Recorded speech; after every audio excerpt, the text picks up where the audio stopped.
அனைவருக்கும் வணக்கம். இன்றைய கால சூழலில் பெண்கள், ஆண்கள் இருவரும் குடும்பத்துடன் எவ்வாறு ஒத்து வாழுகின்றனர், எவ்வாறு பிரிந்து வாழுகின்றனர் என்பதை பற்றி இங்கு பேசுவோம். அதாவது அன்றைய கால சூழலில் வீட்டில் பெண் வீட்டாரும் சரி, மகன் வீட்டாரும் சரி, திருமணங்களை பெரியோர்கள் நிச்சயித்தனர். ஆனால் இன்றைய கால சூழலில் ஆண்கள் பெண்கள் இருவரும் வேலைக்கு போகும்போது அவர்களே தீர்மானம் செய்யக்கூடிய சூழல் சில வீடுகளில் உள்ளது. இப்படிப்பட்ட சூழலில் பெண்கள் தாங்கள் தேர்ந்தெடுக்கும் வாழ்க்கையை சரிதானா அல்லது தவறுதானா என்பது கூட தெரியாத பருவத்தில் காதலிக்கிறார்கள். வேலைக்கு போகும் இடத்தில் காதலிக்கிறார்கள். இது எல்லாமே பார்த்தீங்க அப்படின்னா சரி என்றும் சொல்ல முடியாது, தவறு என்றும் சொல்ல முடியாது. அவர்களுக்கான வாழ்க்கையும் அவர்களுக்கான சுதந்திரத்தையும் வீட்டில் பெற்றோர்கள் கொடுக்கிறார்கள். இதனால் ஏற்பட்ட சூழல்தான் இது காரணம் என்று கூட நாம் வைத்துக்கொள்வோம். என்றாலும் அரேஞ்ச்டு மேரேஜ், வீட்டில் பார்த்து செய்யக்கூடிய திருமணமாகட்டும், இதில் ஒன்றே ஒன்று இன்றைய கால சூழலில் பணப்புழக்கம்தான். பணப்புழக்கம் என்பது இருவர் மத்தியிலும் இருக்க வேண்டும். அப்படி ஒருவருக்கொருவர் விட்டு கொடுக்க வேண்டும். விட்டு கொடுக்காதவர்களுடைய வாழ்க்கை கெட்டு போகும் என்பார்கள். அதற்கு ஏற்றபடி கணவன் மனைவியர் இங்கு இன்றைய கால சூழலில் இருக்கிறார்கள். அதற்கிடையில் இவர்களுடைய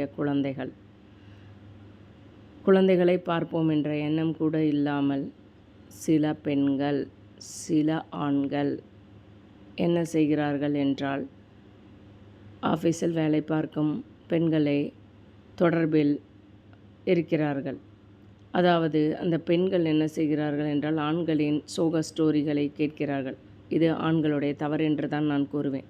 தங்கள் வீட்டில் மனைவி ஒத்தாசையாக இருக்க முடியாத ஒரு ஆண் மற்ற இடத்தில் அன்பு தேடி ஓடும் பொழுது அவர்கள் அட்வான்டேஜ் எடுத்துக்கொண்டு அவர்கள் கணவரையும் பார்க்காமல், அட்வான்டேஜ் எடுத்துக்கொள்ளும் பெண்கள் அவர்கள் கணவரையும் பார்க்காமல் இவர்கள் அடுத்தவன் வீட்டு தோட்டத்து கனிக்கு ஆசைப்பட்டு அவர்களுடன் இணைகிறார்கள்.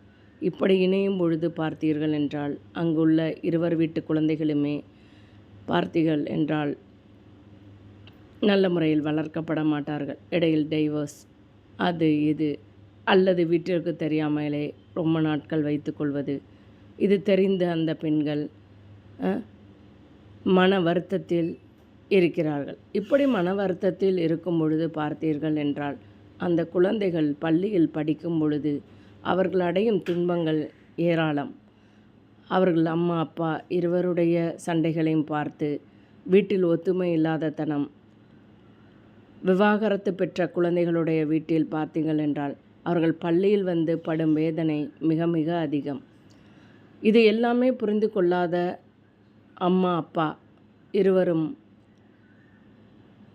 என்ன செய்கிறார்கள்? இந்த குழந்தையை பராமரிக்க முடியவில்லை. தங்களுடைய இன்ப சுகங்களுக்கு சமுதாயத்தை பாழடிப்பதுடன் பிள்ளைகள் வாழ்க்கைகளையும் வீணடிக்கிறார்கள்.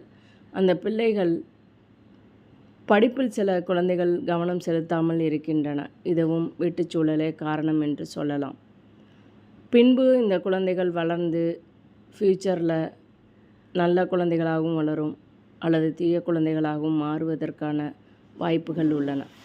ஆதலால் பெண்கள் தங்கள் வீட்டில், அதாவது ஆஃபீஸில் வேலை பார்க்கும் பெண்கள் தங்கள் குடும்ப சூழலை ஆண்களிடத்தோ ஆண்கள் பெண்களிடத்தோ கூறுவது மிகவும் தவறானது. அவரவர்கள் வீட்டில் குடும்பத்தை பார்த்து கொள்வது, வேலைக்கு போனால் வேலையில் மட்டும் கவனம் செலுத்த வேண்டும். வீட்டுக்கதைகளை பேசி சமுதாயத்தை கெடுக்கக்கூடிய ஆண்களும் பெண்களும் இந்த நாட்டிற்கு தேவையே இல்லாதவர்கள்தான் என்று நான் கூறுவேன். இதனால் பெண்களுடைய வாழ்க்கை மிகவும், அதாவது பிள்ளைகளுடைய வாழ்க்கை மிகவும் வேதனைக்குரியதாகவும் எதிர்காலத்திற்கு கொஷின் மார்க்காகவும் அமைந்து உள்ளது. ஒரு எதிர்காலத்தை உருவாக்குவது அம்மா அப்பா கையில்தான் இருக்கிறது.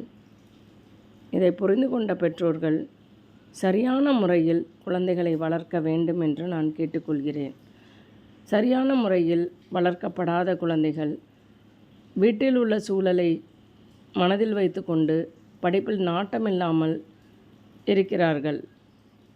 அது குழந்தைகளை எவ்வளவு பாதிக்கிறது என்று பெற்றோர்களுக்கு தெரிவதில்லை. பெற்றோர்களுக்கெல்லாம் தெரிந்தது அவர்களுடைய இன்ப சுக வாழ்க்கை தான். ஆனால் அந்த பிள்ளைகள் படும் வேதனை, அவர்கள் வடிக்கும் கண்ணீர் பள்ளியில், இதை யார் அறிவார்? இதை போன்ற பெற்றோர்கள் இதுபோல தவறுகளை செய்யாதீர்கள் என்பதுதான் என்னுடைய அன்பான வேண்டுகோள். நன்றி, வணக்கம்.